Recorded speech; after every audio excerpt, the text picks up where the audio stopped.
Absolutely clean all your faces once a week. And we will... I'm touching myself as we speak. Say it again, Nick. That I'm touching myself as we speak. I know that's your touching yourself face. I recognise that anywhere. Yes, it is. We're recording, and what I've got is I've set teams so that the person that talks should be in the big box. Oh, okay. Well, that's just mostly going to be me, surely. Oh. Yeah, probably, you light-mouthed bastard. It's not putting me in the big box. Put me in the big box. Put me in the big box. Never say that again to me. Okay, so it's not going to put me in the big box. Oh, Chris, when you're in the big box. I can't get in the big box. I want you in the big box, big man. I'm always so small. I'm always so small. You know you can get enlargements now. There's all kinds of prosthetics out there. Oh well, I'm just going to be small until we get something better. We might have to end up paying for one of those ones. I was looking at it today online, and there's like Riverside and stuff, but it's like 20 quid a month, and I'm a bit of a skimping. But actually, if it's something we enjoy doing, we might as well pump up for it if we think it's going to get better results. Cheers. Cheers. Nick, have you got beer? Jen, I've got a rum and coke. Lovely. So is it worth doing a recap about last week, in case this ever does go on the internet? I say that this is actually episode 2, but it's actually episode 1. And actually, it reminds me of what we're talking about this week, because Abbey Road is the last album, but it's actually the second to last album. So it's a bit like this episode where it's the first episode, but it's actually the second episode. Exactly. So you could watch. You could watch the first episode. You could not listen to it though, could be good. Which was really bad for the podcast. The podcast was really dull. I just want to know, are you wearing an Abbey Road t-shirt or a Let It Be t-shirt? No, just wearing a brown polo neck. So everybody last week would have missed the great unveiling of the Pink Floyd Dark Side of the Moon t-shirt, which, yes. you know, I think was a pinnacle moment in our short-lived YouTube careers. But there we go. Such is life. So this week, which one are we going to discuss first? So it's Abbey Road versus Revolver. Yeah, but we've not even introduced ourselves. We are the middle-aged indie kids. We are the middle-aged indie kids. What? I'm not middle-aged. Fuck you. I think out of all of us, Nick, you're the most middle-aged. You really are. Yeah, that's true. You're grumpy and you smoke. I mean, those are the key signs of being middle-aged. Oh my God, this beer is so tasty. No, what type of beer did you get? I've just gone for Staropramen. Nothing exciting. I'm on the Italian stuff. Was it the something? It's near the one with the money on the front. The guy in the cap. Birra Moretti. Yeah, that's what it is. I felt good, posh tonight. Good solid choice. It is. I thought so. What are you drinking, Nick? Rum and coke. Crack. What? Kraken. Kraken? What the hell's Kraken? Is that a Scottish thing? No, it's a rum. All right. So, oh yeah, the one with the little bottle with the handles at the top. It's one. Rum at what time is it? 6:30. That's brave. I've had cold beer in the fridge. I only had warm beers. Fuck that for a laugh. Oh dear God, superb, Wonderbarg.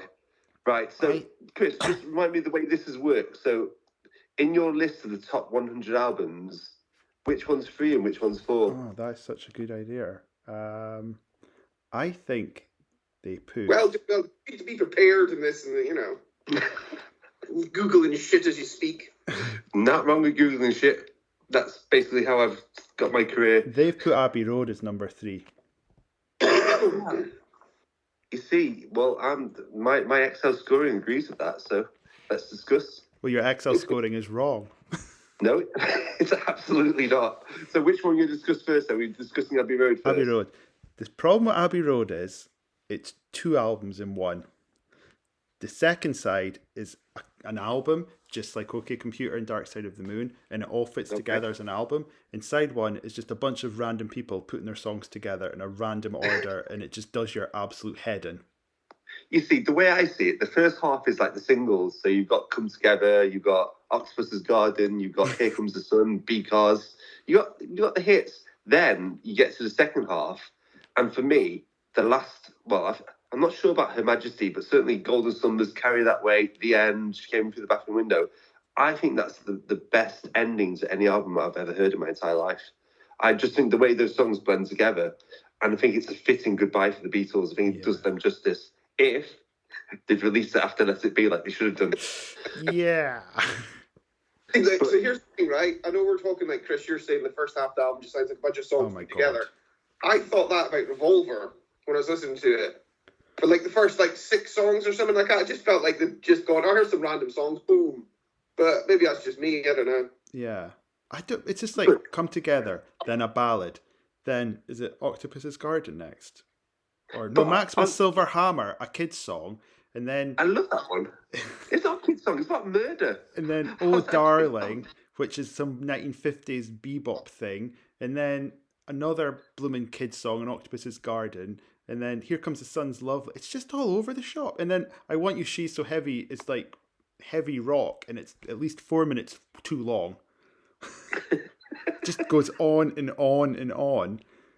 But you know something? Is that not the problem with the Beatles albums though? Because they're always wrote by 3 different people, so you're never going to get that like cohesive, OK computer, everything sounds the same but is amazing. You're always going to get this eclectic mix of different songs. I think that's what made the White Album so good. It was like 30 odd songs and they were all over the shop, and it was a jumble sale and it was great. But when it's 7-8 songs, it's just a bit piss poor. Okay, going back to Abbey Road, what's the poor songs? Because I think you've got I Want You, She's So Heavy. Just please edit it. Just you're banging on. You've got a little idea and you've stretched out for 7 minutes. Yeah, Jesus Christ! I think that's the first bad. I wouldn't say bad song. What did I score? I scored it 6 out of 10. It just so you know it's the Beatles. It's always going to be good, but it's not great, is it? Apart from that, Octopus's Garden and Maxwell Silver Hammer are kids' songs. Yeah, I never liked that Maxwell Silver Hammer. But some people love it, apparently. Yeah, so I'm gonna stick up for Maxwell here. It's a song about a guy who goes around killing people with a hammer. How's that not cool? Yeah, lyrically, but musically, Jesus Christ. No, I like it. Oh. I like that chorus. It sounds like a nursery rhyme, but it's sinister. That's what I like about it. I mean, George Harrison's 2 songs are great. Which is his 2 songs? So you got something, and I meant like at the start, Something and Here Comes the Sun. Yeah, they are great actually. Wow. Absolutely clap.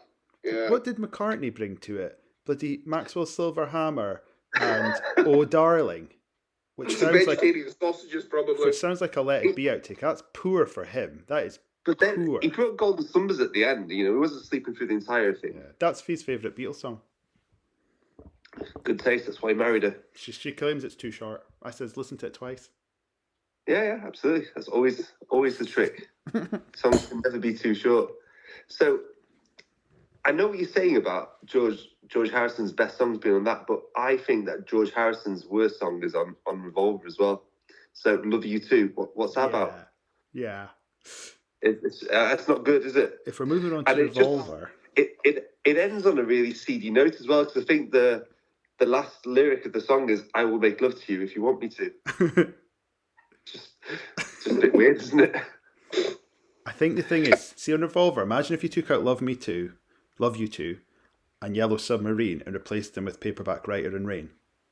Oh my God, that would be like an untoppable album. That'd be amazing. That should have been on that album, and they should have just binned those 2 songs, and it would have just been insane. One of my favourite songs of all time is For No One, and it's a beautiful ballad. It's on Revolver, and I just think the chorus is just amazing, and it's just so sad all the way through. I know you told me to listen to to this new super duper all singing all dancing mix of Revolver. I didn't. I did, but what you said was great. I found disturbing. When I listened to Eleanor Rigby, I don't want it coming into my face. My brain's used to it being on the left. It's horrible. It cuts and you're like, oh. No, I like that. That's why I used to listen to it. So, yeah. And when I first got my Beatles records, Chris, you probably remember this from when we were teenagers. Do you remember I had that bloody awful record player that was orange and used to drop the records down that I inherited from my nan? And they got slower. Well, that only had one speaker. All right. So everything came out the same speaker. So when I finally got a hi-fi system that I heard for the first time, it was coming out of literally just the left-hand speaker. And I was thinking, this is weird, but now I've got used to it. It's 20 years later. I don't want to go back. Yeah. I fear change. That's fair enough. We're all old and fear change. Yes, absolutely. So, going through my Abbey Road scores, I think this is a really good subject to discuss, actually, is which are the 10s? Because on every Beatles album, there's songs that score us 10. So my 10s are Something, Maxwell Silverhammer, Dick, Here Comes the Sun, yes, Because, yes, You Never Give Me Your Money, yes, Golden Sunburst, yes, Carry That Weight, yes, and The End. They're my kicking it out of the park songs. Is there any that I've missed that you guys really nice, though. You know, I've come together as a 10. No, I put that as an 8. I don't. Michael Jackson ruined that for me. I don't really care for it. Was that because it was playing in the background while he touched you? I've got to go and let Stephen. You guys speak about it amongst yourselves for 30 seconds. That sounds like that's him going, yeah, he did. Yeah, pretty much. That's his avoidance, isn't it? He's just running away like he does. Touched by the hand of God. Or the hand of Michael Jackson, one of the two. Same thing, some people would say. Well, I know a few people who think that, but, you know. But yeah, Come Together. I've never loved it. Cool drums. But for me, like, Here Comes the Sun, for me, is the best song on the album. Yeah. And everyone Steve, everybody, I'm going to put you with Steve for a few seconds so you can say hello. Greetings. Hello. Welcome to the party. What were you guys talking about my absence? Just how you were molested by Michael Jackson. Yeah, he ruined that song. It was at the start of Moonwalker, wasn't it? And he wore that awful yellow coat. That's all I remember. Look, I don't want you to bring up your dirty memories of Michael Jackson. Just leave it there. Yeah, it wasn't good. So yeah, Come Together, I scored 8. Are you guys thinking it's a 10? No, I've never really. It's never been my favourite. Yeah, I can skip it on the greatest hits. I can skip it. I'm like, skip.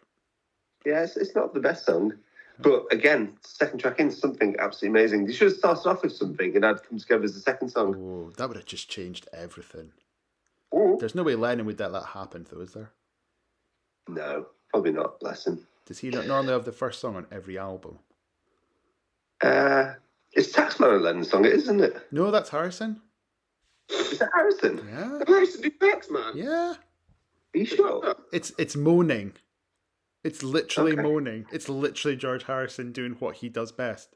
Moan. I presume he had a big tax bill before it arrived, and he just thought, fuck that. He found out they were taxed at 95%. He was like, are you joking? They're like, no. He's like, well, we better do something about this. So he wrote a song.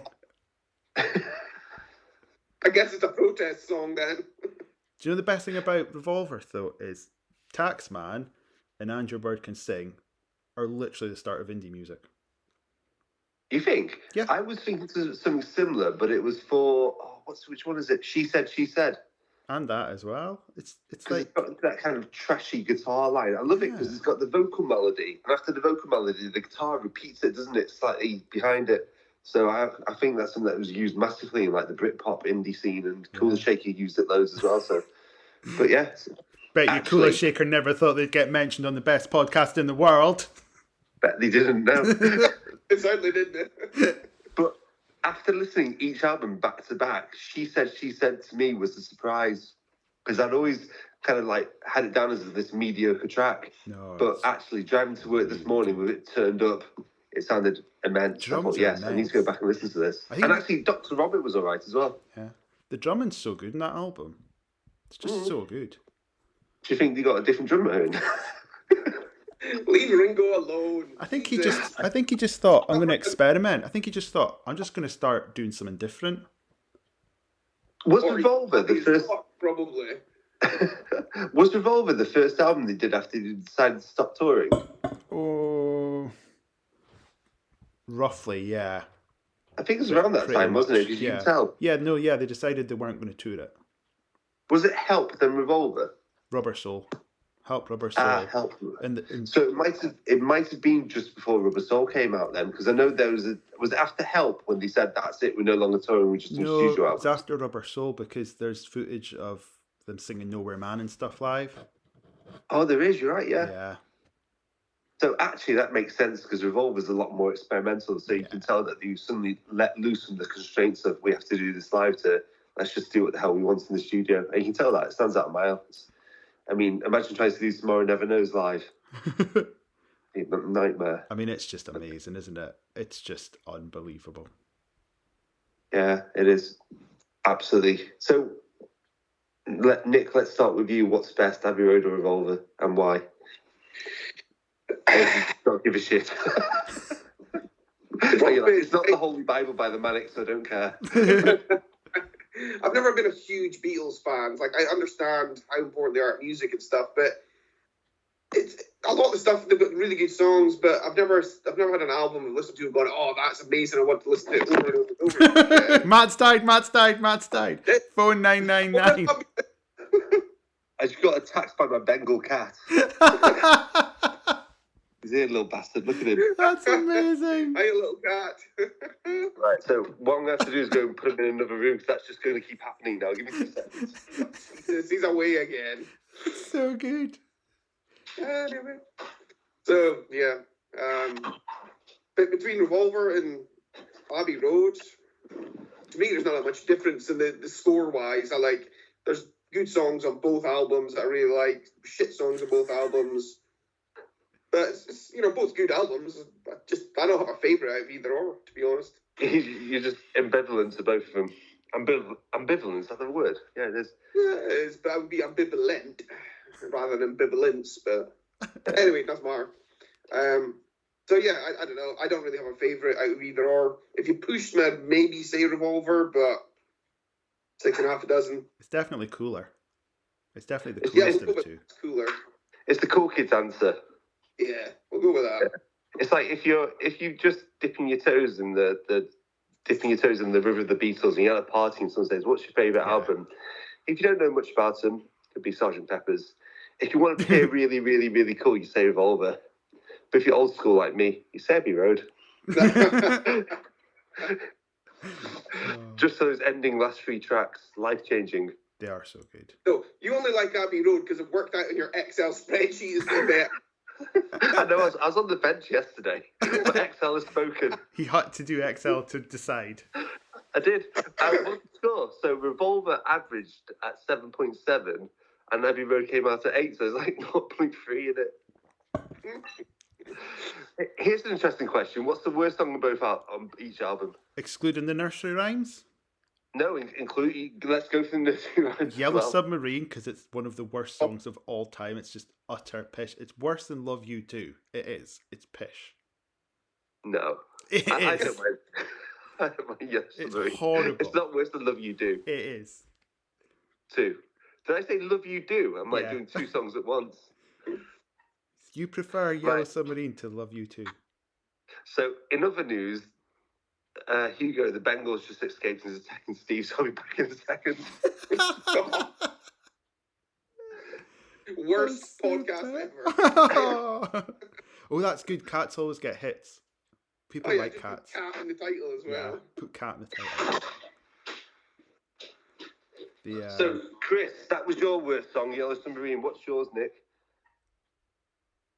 Yeah, Yellow Submarine. Yeah, it fucking sucks. It's everyone's worst song on that album.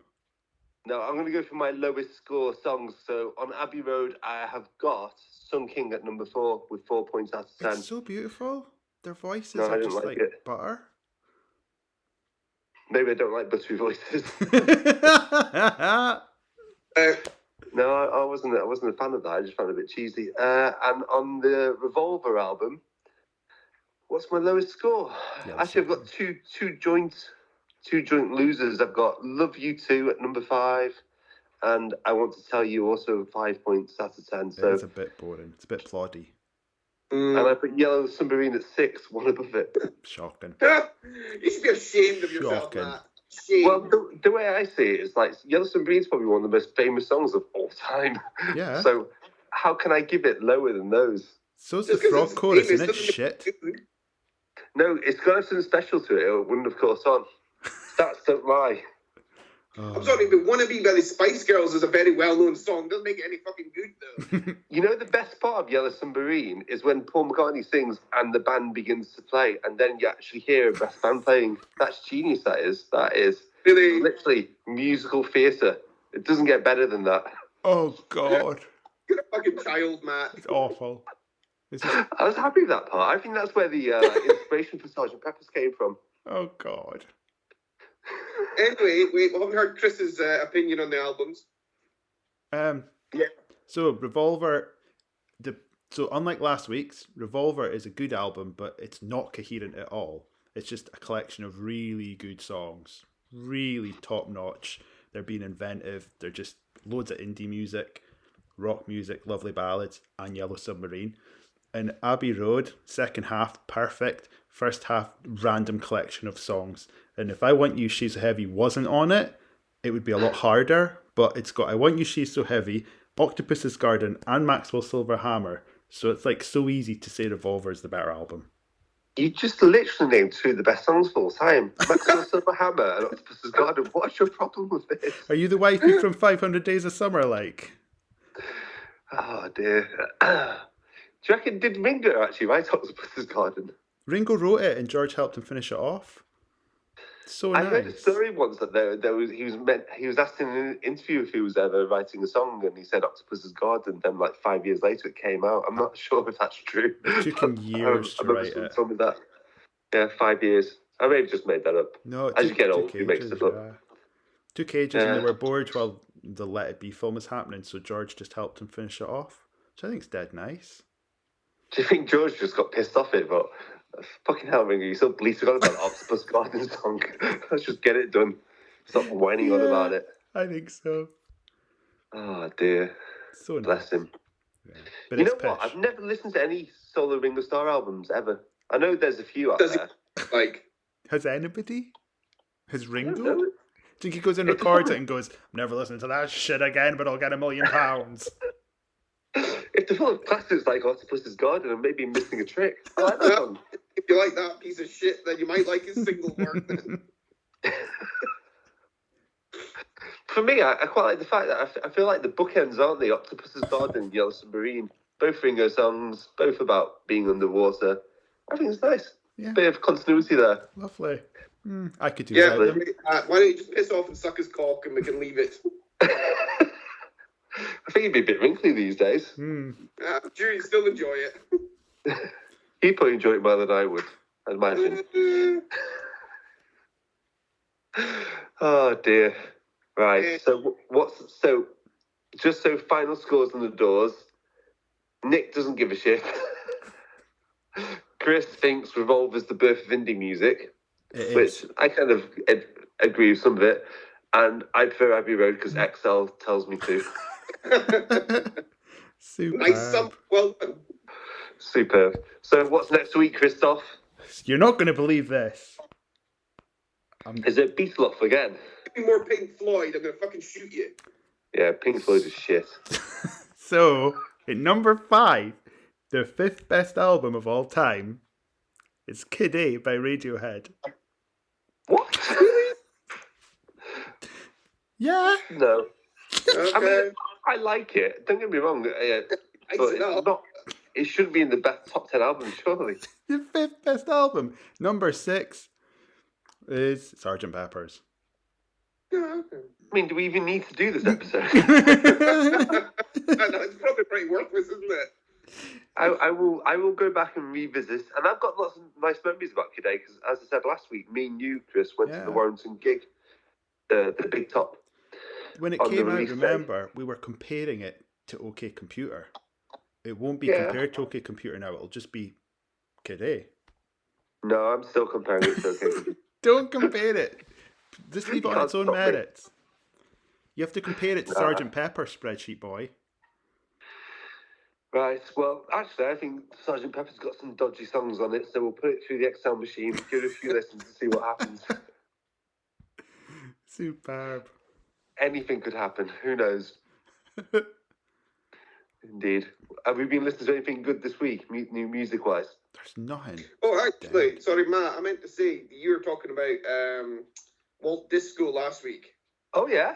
I listened to the album, it's really fucking good, actually. I told you, it's like rock music meets disco music meets... I thought... Weird.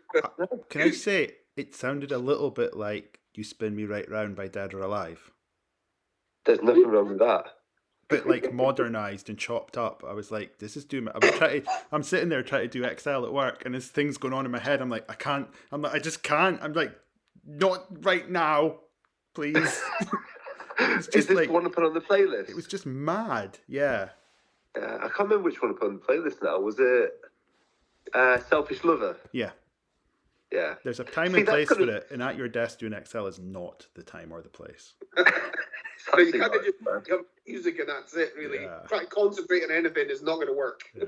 You see, we went to see Nation of Language last week, as I think I mentioned it last week, and I was getting dead excited because those guys were supporting me, and I'd seen them before.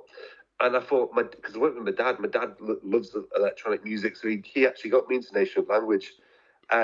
And when I thought Walt Disco would come on, I was thinking my dad's going to hate him because it's just why I presumed everything that my dad hates about music. But I actually really liked him. He came at the end of it. It was like, well, they were really unusual. I didn't know what was going to happen next. It's like, well, yeah, that's part of the fun. I mean, last time I saw him, he was wearing a dress and he was quite sensibly dressed this time. So maybe that made a difference. But any new music we're listening to? Anything I should listen to? It's just nothing. It's just a drought, isn't it? Just nothing. Have you heard the new Kanye West song? I don't think it's new, actually. I can't tell you what it is, but there's like a mix-up and Kanye's on it. I'll send it to you guys after this. Have a listen to it. You have to. Do you not like Kanye? Wanger. He used to be all right, but he's gone all Jesus. Yeah, he's a bit of a weirdo, but I still think he's makes some good music. For this week's playlist, which I'm going to send to you guys on Saturday, start adding stuff to, I'm going to put it as the first track, so you'll have to listen to it and let me know what you think. Yeah, I'll just delete it. No, you can't do that. That's against the rules. You can't delete. Fair enough. Superb. Right, shall we call it a day there then? And do it again next week? Yep. Mm-hmm. Superb. Love you guys. See you soon. See you later. Good. Bye. Take care. Bye.